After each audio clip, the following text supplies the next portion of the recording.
और भविष्य के आर्थिक अवसर एक साथ मिलते हैं। कल ही मैजेस्टी के साथ मेरी बातचीत का सार भी यही था।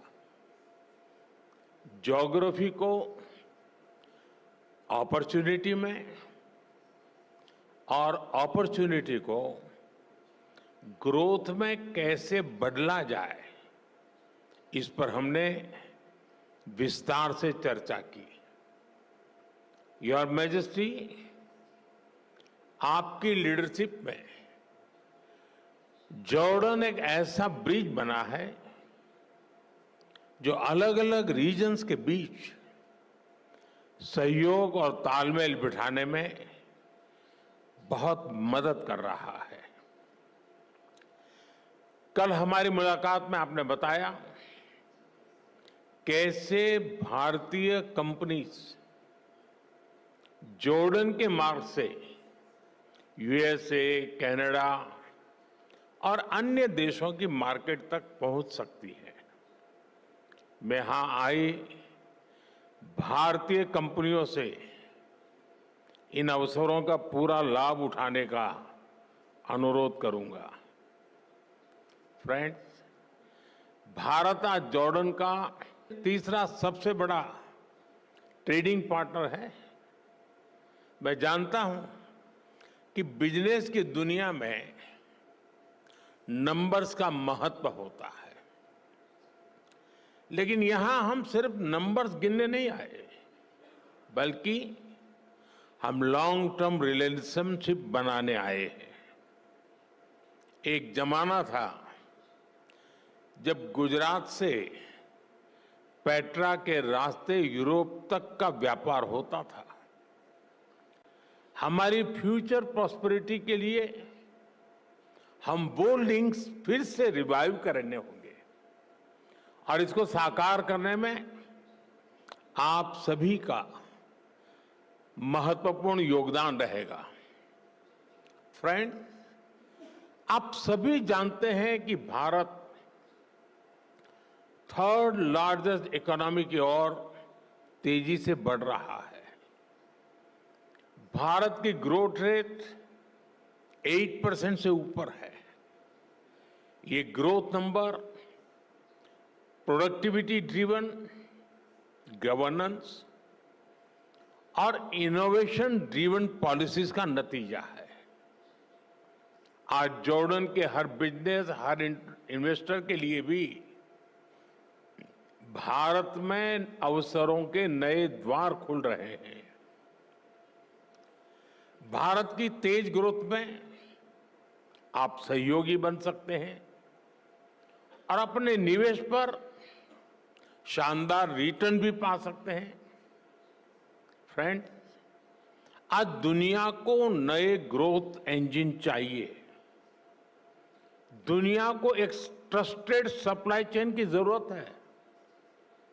भारत और जॉर्डन मिलकर दुनिया की इस जरूरत को पूरा करने में बड़ा रोल निभा सकते हैं। मैं आपसी सहयोग के कुछ की सेक्टर्स की चर्चा आपके साथ जरूर करना चाहूंगा। ऐसे सेक्टर जहां विजन, वायबिलिटी और वेलोसिटी, ये तीनों मौजूद है। पहला, डिजिटल पब्लिक इंफ्रास्ट्रक्चर और आईटी। इसमें भारत का अनुभव जॉर्डन के बहुत काम आ सकता है। भारत ने डिजिटल टेक्नोलॉजी को इंक्लूजन और एफिशिएंसी का मॉडल बनाया है। हमारे यूपीआई, आधार, डिजी लॉकर जैसे फ्रेमवर्क्स आज ग्लोबल बेंचमार्क बन रहे हैं। हिज मैजेस्टी और मैंने इन फ्रेमवर्क्स को जॉर्डन के सिस्टम से जोड़ने पर चर्चा की है। हम दोनों देश फिनटेक, हेल्थ टेक, एग्रीटेक ऐसे अनेक सेक्टर्स में अपने स्टार्टअप्स को डायरेक्टली कनेक्ट कर सकते हैं, एक शेयर्ड इकोसिस्टम बना सकते हैं जो हम आइडियाज को कैपिटल से और इनोवेशन को स्केल से कनेक्ट कर सकते हैं। फ्रेंड्स, फार्मा और मेडिकल डिवाइसेस के क्षेत्र में भी अनेक संभावनाएं हैं। आज हेल्थ केयर सिर्फ एक सेक्टर नहीं है, बल्कि एक स्ट्रेटेजिक प्रायोरिटी है। जॉर्डन में भारतीय कंपनियां मेडिसिन बनाएं, मेडिकल डिवाइस बनाएं, इससे जॉर्डन के लोगों को तो फायदा होगा ही, वेस्ट एशिया और अफ्रीका के लिए भी जॉर्डन एक रिलायबल हब बन सकता है। जेनरिक्स हो, वैक्सीन्स हो, आयुर्वेद हो या wellness, India brings trust and Jordan brings reach. Friends, अगला सेक्टर एग्रीकल्चर का है। भारत को ड्राई क्लाइमेट में खेती का बहुत अनुभव है। हमारा ये एक्सपीरियंस जॉर्डन में रियल डिफरेंस ला सकता है। हम प्रिसीजन फार्मिंग और माइक्रो इरिगेशन जैसे सॉल्यूशन पर काम कर सकते हैं। कोल्ड चेन्स, फूड पार्क्स और स्टोरेज फैसिलिटीज बनाने में भी हम मिलकर काम कर सकते हैं। जैसे फर्टिलाइजर्स में हम ज्वाइंट वेंचर कर रहे हैं, वैसे ही अन्य क्षेत्रों में भी हम आगे बढ़ सकते हैं। फ्रेंड्स, इंफ्रास्ट्रक्चर और कंस्ट्रक्शन तेज ग्रोथ के लिए बहुत जरूरी है।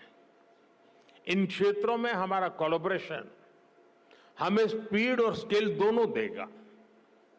हिज मैजेस्टी ने जॉर्डन में रेलवे और नेक्स्ट जनरेशन इंफ्रास्ट्रक्चर बनाने का विजन साझा किया है। मैं उनको विश्वास दिलाना चाहता हूं कि हमारी कंपनियां उनके विजन को साकार करने के लिए सक्षम भी हैं और उत्सुक भी हैं।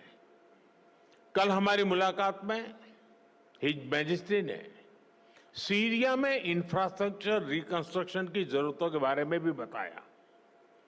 भारत और जॉर्डन की कंपनीज इन जरूरतों को पूरा करने पर मिलकर काम कर सकती है।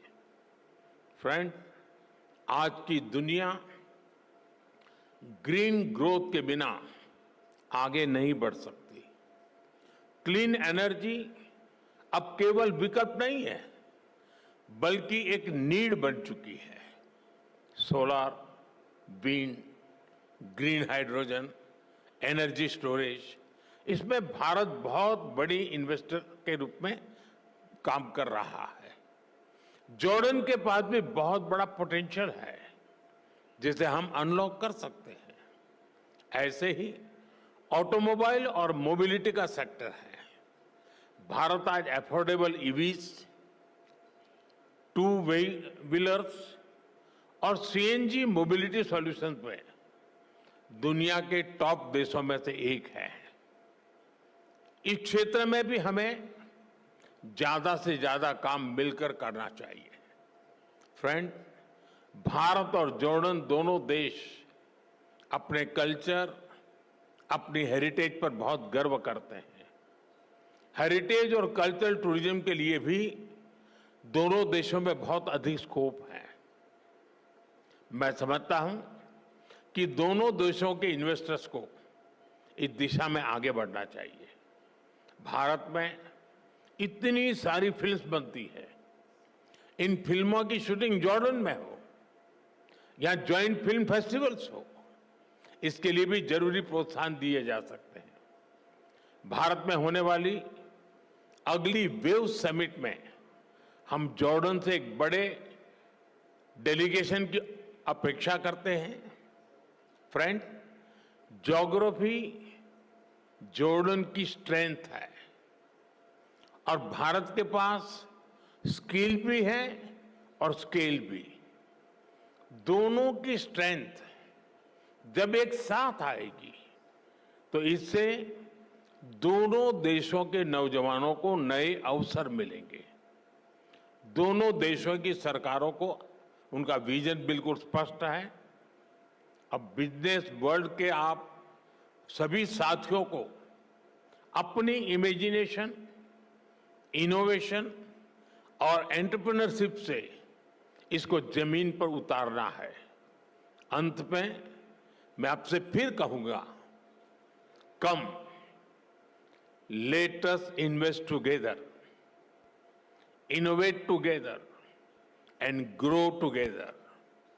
योर मैजेस्टी, एक बार फिर आपका, जॉर्डन सरकार का और इस कार्यक्रम में उपस्थित अन्य सभी महानुभावों का मैं हृदय से आभार व्यक्त करता हूं। शुक्रान, बहुत बहुत धन्यवाद।